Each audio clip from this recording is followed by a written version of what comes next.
Salut tout le monde, on se retrouve aujourd'hui pour parler de la série Outer Range, disponible sur Prime Video, et on va parler surtout de la saison 1, puisque la saison 2 arrive le 16 mai. Nous suivons la famille Abbott, qui se bat pour garder ses terres, face à une rivalité avec une famille voisine. Mais d'étranges phénomènes vont se produire, entre disparitions, morts, mais aussi avec l'apparition d'un trou noir en plein milieu des pâtures des Abbott. Des tensions vont s'accentuer au sein de la communauté. Et cette fois-ci, dans cette vidéo, il n'y aura pas de spoiler, donc si vous n'avez pas vu la saison 1 de la série Outer Range, eh bien vous ne risquez pas d'être spoilé. C'est une série que je trouve très originale, avec un mélange entre le monde western et en même temps le fantastique avec le fameux trou noir. Mais j'avoue que je ne m'attendais pas vraiment à ça, en fait je m'attendais à beaucoup mieux, j'avais peut-être un peu trop d'espérance dans cette série, je m'attendais à vraiment quelque chose de dingue, mais en fait je suis super déçue. Pour autant j'apprécie quand même cette série, mais il y a des choses qui pour moi ne vont pas. Et c'est vrai qu'au début, en fait je m'attendais absolument pas à ça, puisque d'un côté on a vraiment le côté western, on a aussi la querelle de famille, on a toute cette histoire là, et d'un autre côté on a quand même le trou noir, on veut savoir ce qui se passe, on veut comprendre les choses, et ce que je reproche à cette série c'est qu'elle est super lente. En fait je me suis beaucoup ennuyée, parce que les 2 premiers épisodes sont très bien, ça avance, ou du moins ça pose les bases, du coup on a des questions, on veut savoir ce qui se passe, on veut connaître la suite, et les 2 derniers épisodes c'est pareil, il se passe des choses, on avance, du coup, eh bien c'est intéressant. Mais entre les deux, eh bien, je me suis un peu ennuyée et j'ai même la sensation de ne même plus savoir ce qui s'est passé dans ces épisodes-là, donc les fameux épisodes du milieu, parce que, en fait, je me suis ennuyée, c'était long, du coup je ne m'en souviens même pas. Ou du moins c'est l'impression que j'ai, puisque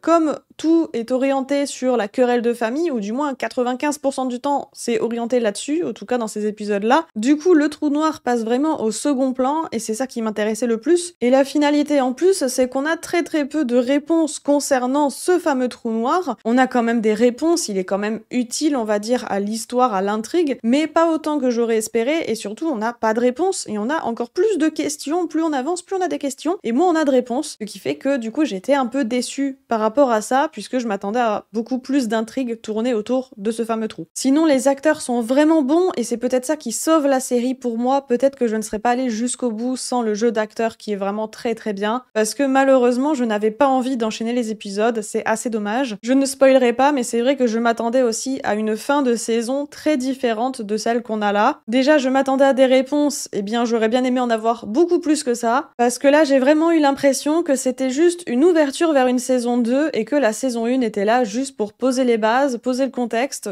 un peu nous expliquer 2-3 petites choses, pour surtout nous introduire la saison 2, mais du coup 8 épisodes pour ça, c'est un peu long pour moi, mais voilà, du coup je veux quand même laisser sa chance à la saison 2, je vais la regarder, c'est sûr, le 16 mai je regarderai la saison 2, parce que ça m'intéresse et parce que je veux des réponses. Mais clairement, s'il n'y avait pas eu cette saison 2 d'annoncer, je pense que je n'aurais jamais regardé la saison 1, ou alors je ne l'aurais clairement pas terminée. On a quand même droit à beaucoup de séquences dans le noir, beaucoup de séquences très sombres, alors je sais que ça peut déplaire à certains, moi ça ne m'a pas posé problème. Après on joue beaucoup sur le bruit, les effets sonores, sur les silences aussi, et c'est vrai que ça crée une ambiance assez particulière, une ambiance que j'aime bien. Je ne reviendrai pas sur les personnages, déjà parce que j'ai pas grand chose à dire sur eux, mais aussi parce qu'on est en sans spoiler, donc autant ne pas trop en parler. Mais le frère qui chante est vraiment insupportable, il m'a gonflé. Et Autumn aussi, je la trouve insupportable, mais après ça fait partie du personnage, et j'imagine bien qu'en saison 2, je vais peut-être l'apprécier un peu plus, parce que là vraiment elle m'insupporte. Mais voilà, c'est fait exprès, ça fait partie de son personnage. Mais globalement, je ne peux pas dire que j'ai adoré cette série, loin de là, mais je ne peux pas dire non plus que je l'ai détestée, parce qu'il y a des points qui sont quand même très bien. J'ai adoré l'ambiance, les personnages sont bien, les acteurs sont incroyables, et l'histoire possède un potentiel énorme. Et pour moi, du coup, cette saison 1 est l'introduction d'une histoire avec un potentiel incroyable qui sera, j'espère, exploité et mis en avant en saison 2. J'espère vraiment une saison 2 qui bouge, j'espère vraiment des réponses, je veux que cette saison 2 soit incroyable, vraiment, sinon je serais assez déçue, parce que pour moi, cette série a un énorme potentiel, mais qui n'est pas encore exploité. Voilà, on va s'arrêter là, la saison 2, pour rappel, sort le 16 mai. N'hésitez pas à me dire en commentaire ce que vous avez pensé de la saison 1 si vous l'avez vue, ou si vous comptez la regarder. N'hésitez pas non plus à mettre un petit pouce en l'air, ça aide énormément la chaîne, à vous abonner, et à me suivre également sur TikTok si ça vous intéresse. Je fais des petites vidéos sur l'actu cinéma-série, où je donne assez rapidement mon avis quand j'en ai un. Et sur ce, je vous dis à bientôt pour une prochaine vidéo. Ciao!